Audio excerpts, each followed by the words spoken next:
Hey guys, what's going on? My name is Tomás Cardoso and I'm a photographer and a filmmaker based here in Lisbon, Portugal. Olá todos. So for the first time ever, today I'm going to a big production ad set and I think it's going to be a very fun experience. Let's go.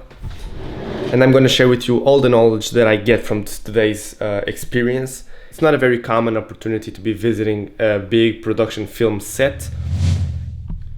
Hey, so as you may or may not know, Portugal has been in lockdown for quite a while now. So this video wasn't shot right now. It was shot back in September of 2020.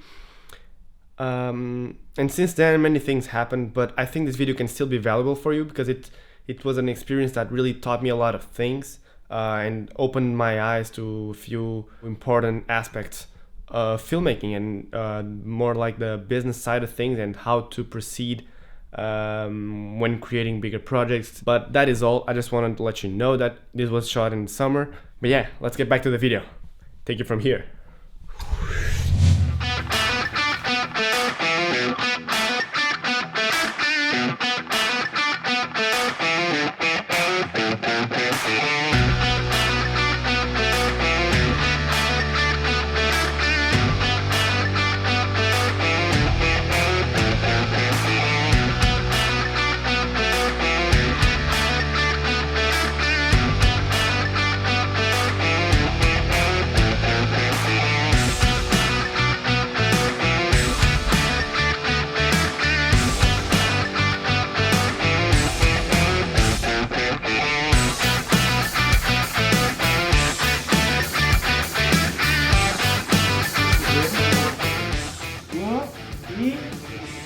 Ação!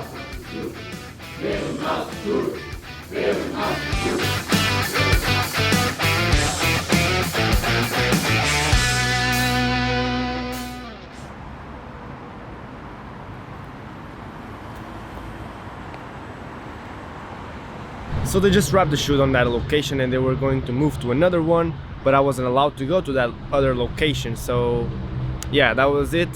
I filmed a lot. I just don't know yet what I will be able to show you, but I think I'll be alright showing you most of it. And yeah, it was a pretty fun experience.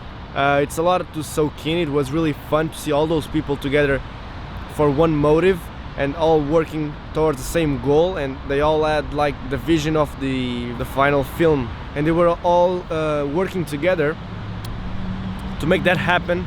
And it's really cool to learn on location from professionals that do this for a living.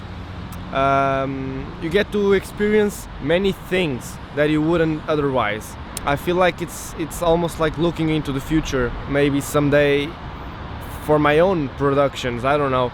The actors, the director, they were great. Very nice people also. But yeah, I'm gonna pass now to the Tomás of the future. And he's gonna tell you all about the experience and how it was and what he learned. So see you in a bit. Take it from here, Tomás.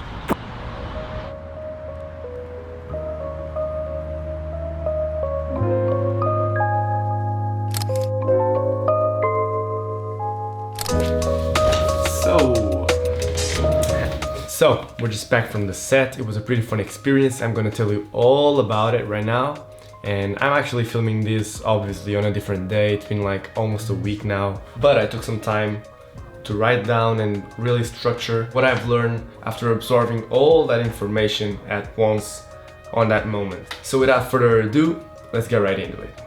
The first topic that I learned about was that everyone had their role. They were all purposely handling some part of the process with a pretty much zero crossover. And by this, I mean that the director was completely focused on directing the models and making sure the DOP was getting the shot that he really needed. And while the DOP was handling the camera, there was a girl in the back pulling focus for every single shot to make sure it was nice and sharp every time. And I gotta say, she nailed pretty much everything. It's a very difficult task, and she was doing it all by monitor. Nothing was measured. There was also a sound guy with a boom pole capturing every single one of the takes and synchronizing with the girl that had that claquette, that thing. One word to describe that whole team was sync.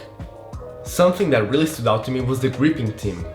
And if you don't know what gripping means in filmmaking, they are the guys and girls that manage every equipment that is being used on set. Pretty much. They set up everything that's more technical about the equipment that is being used, such as the camera setup, switching lenses, carrying the camera around while the DOP is thinking and looking at what angle would be best. They're carrying the camera for him and giving it to him when he needs it. They make sure the lighting is good, they carry the lights, they even point it sometimes with their hands. I gotta confess that before this experience I didn't see the value of having a big team on set. I thought there was too much people to handle and too much people to pay. I guess that having one or two more people with me while I'm shooting, I always saw that as a bonus and that would make my life easier. With a bigger team, everyone is focused on doing their best work on what it is they actually are doing. And when I'm trying the one-man team and doing it all, it's just impossible to do my best work on every single area, such as video, audio, carrying the shit, setting up the tripod, setting up lights, setting up... When you're doing all of this, it's impossible to do everything perfect. You simply are splitting your attention through many areas, and that's just... You're not gonna give 100% attention to one single area for sure. When I'm trying the one-man team route, it's just very easy to slip up and do something not as great because it's impossible.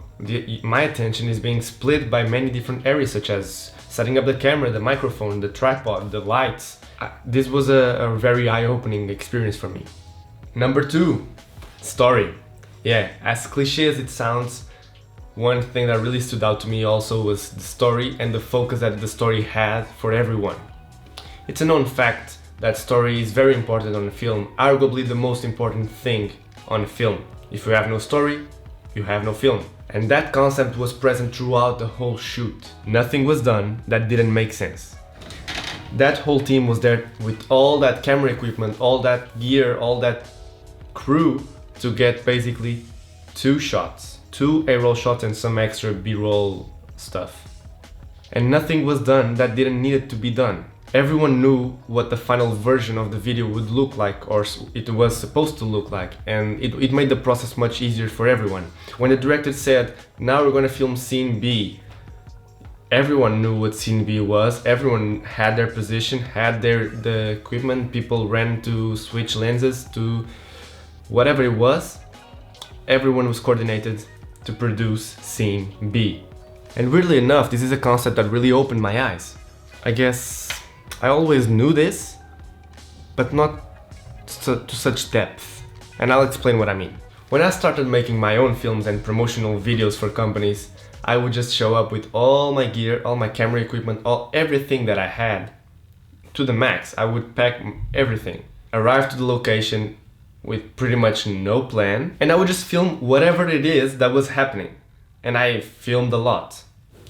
Many times I would film around 200 clips for like a 30-second or 1-minute ad video for social media. Just because I didn't know what the story would be. I would just want to capture everything I could and then figure it out while editing. I simply didn't have enough experience to visualize the ad before I shot it and get the shots that I needed. I just couldn't piece it together. Because I didn't know what I was going to end up producing in the end, I was insecure about it, and I just filmed everything I could so that I would maximize my options while creating the story in the editing room. And so I had the resources to do pretty much anything, but sometimes I still missed shots, like I was missing shots. I shot so much and shot so much unusable shit, like I didn't need that. And sometimes what I needed I didn't shoot. Obviously through the years to this point, I've started to plan my shoots way more and I make shot lists and I know the overall story. But this concept really resonated with me and made me open my eyes and my brain even further. Story in filmmaking and photography, by the way, really is king. So I hope you found some value in this. It was more of a kind of an exclusive video, more complex, going to the film set and stuff and filming. I would highly appreciate that if you did enjoy this video and learn something, please click the like button, please subscribe. I'll make more videos like this in the future. Yeah, but that's been it. That's been all. I think, I don't know if I would love to work on big productions, but I would surely love to try it out at least. And maybe someday we all can make a big project together. I don't know. Thank you guys so much for watching. Thank you for your time, for sticking through the end. My name is Tomás Cardoso, signing out. Peace.